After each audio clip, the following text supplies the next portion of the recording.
We are not in debt. It is a false debt. The whole thing is deceit and trickery. And we need to call them on it. That's what needs to happen. And that's what I love about Robert Menard, because he starts calling people on this stuff. And you go in and you find your own sort of personal power, and you go at this with this attitude, you'd be surprised what doors open up. Just like the woman said, she went into court, she said, I do not consent, and I waive all the benefits. They like that part, you know. Anything that you had to give me under some kind of rule or law, I don't want it. I kind of like that approach myself. It's kind of like Ayn Rand, you know, I don't owe you anything, you don't owe me anything. And that's what I was talking about Winston Trout. And he's like, you know, this isn't a bad system, really. It's just that they never, you know, about the prepaid account. You know, it's just that they never told you about it, so you're working doubly hard. You could actually be living a pretty decent life under this system. Well, I think this is just jumping out of the frying pan and into the fire. That's my own personal way of looking at this. I don't want them to pay for my personal expenses. I don't want to go under their system, okay? Because their system is based on destruction, okay? Their system is hell-bent on building war machines. And, you know, if you've ever read Henry Hazlitt's Economics in One Lesson, you know, he just tears down the whole fallacy of the broken window theory, where, you know, destruction is stimulating to the economy, and they always give the example. Well, you know, if somebody comes and breaks a window, well, now somebody has to order a new window, and then the guy with the window company, he makes money, and on and on. He just totally breaks that apart, and you know, that's basically the way at least the United States, that's the way it's been operating. And I personally would like to totally extricate from the thing. I don't want anything from them, but I don't owe them a damn thing either. So Rob goes into other things too. Gosh, he talks about a claim of right that you can file, like a notice. You can go to a notary public, write up a notice, kind of like just a notice of understanding and intent. And I want to ask him this question. And then you file also a claim of right. Where basically, you know, we're just human beings walking on this earth under God. You know, we all have a right to feed ourselves. We all have a right to clothe ourselves and shelter ourselves. And anybody standing in the way of that is in my opinion, criminally liable. Okay, so he really flips the tables on these guys because he's really done a lot of legal research. So there's that distinction between legal and lawful. Lawful are the natural laws. Legal is this statute nightmare mess that the lawyers have created. The lawyers are the ones that actually write the laws. I did not know that. And he brings up a point. They create their own language. So when we say person, we're thinking you and me, yeah? But for them, person means that fictitious entity. So you have to be super careful. And if you step into their courtroom, that's why I say I wouldn't even want to step into the courtroom. And that's why I think that you can get away with it if you just walk in and say, I don't consent to this. I'm only here out of just being honorable and polite to you. Mary Croft just sends an RSVP as though it was a party. You know, I'm not even going to show up at the door to say that I'm not coming. Here's a letter just out of politeness. But I don't owe you a damn thing. You all have created your own weird system, and I don't understand your language, legalese.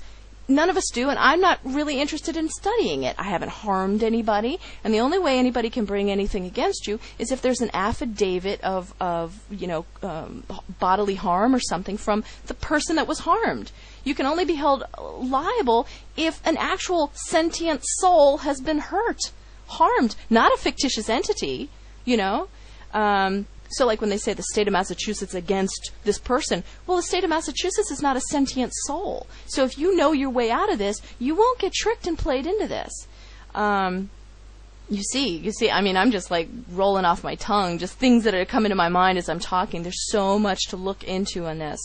So shall I go into Rob's very cunning plan? Okay, so we all know of this police state that is just encroaching, and Johnny Liberty said it. He said, look, in 1994 the European central banks stopped loaning money to the United States. They said no more because they know it's so bankrupt. It's gone bankrupt 7 times in the last century, and they're constantly reorganizing. And so the creditors are the world banks, and that's why they get control over, they get to make the decisions over what happens with the country, because they are the creditors, right? That's what happens in a bankruptcy, in a reorganization. The creditors now get to run the country, or the whatever the company that went bankrupt, right?